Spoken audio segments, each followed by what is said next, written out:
Hi, I'm Joe Baccarola for Tenneco and the Walker brand of emission control products.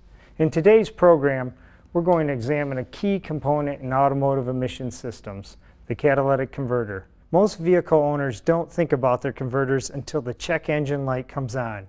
In many cases, the vehicle's onboard diagnostic system has registered a code related to the emissions system. More often than not, the actual problem has occurred upstream of the converter, in the engine, fuel, or ignition system. These issues can affect how well the converter is able to do its job. So what is that job? It's actually pretty interesting. This seemingly simple component is actually a very sophisticated piece of technology that significantly reduces a vehicle's emissions of harmful gases. Let's take a closer look. Automotive engines run on precisely controlled amounts of air and fuel, which are fed into the engine's combustion chamber. This mixture is compressed, then ignited.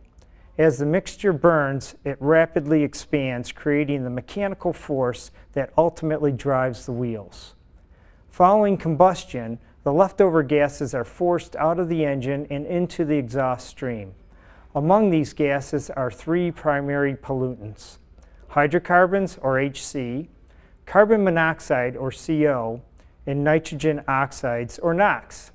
These gases pass through the catalytic converter, which utilizes a sophisticated precious metals coated substrate. The coated substrate is used as a catalyst for converting the pollutants into carbon dioxide and water vapor. Early converters were two-way units, meaning they cleaned up two gases, HC and CO, through a single catalyst process called oxidation. It's important to understand that the catalyst chemistry needed to clean up HC and CO works best when the engine is fed an artificially higher amount of air in the air-fuel mixture. This means the engine is running lean. As emissions regulations became more stringent in the 1980s, vehicle manufacturers needed to clean up not only HC and CO, but also NOx.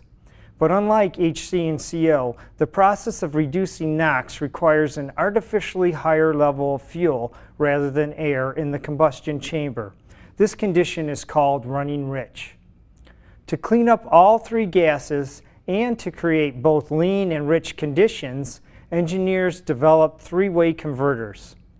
The earliest form of three-way converters was known as three-way with air, and you'll understand why in a second.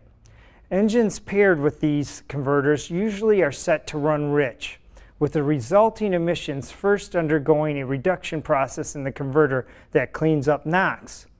Following this first catalyst process, air is injected into the remaining gases to create an artificially lean air-fuel mixture, better suited for cleaning up HC and CO.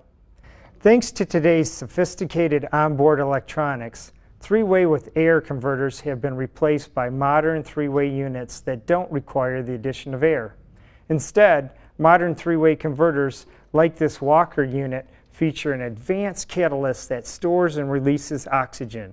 It works in conjunction with the engine controls, which oscillate the air-fuel mixture between lean and rich to ensure the proper reduction of NOx and oxidation of HC and CO. The converter does this by storing oxygen when the fuel system is lean and releasing the oxygen when the system switches to rich. Catalytic converters are amazing components with no moving parts, and it's important to understand that they don't fail on their own. Other issues cause them to fail, so don't replace the converter until you fix what killed it.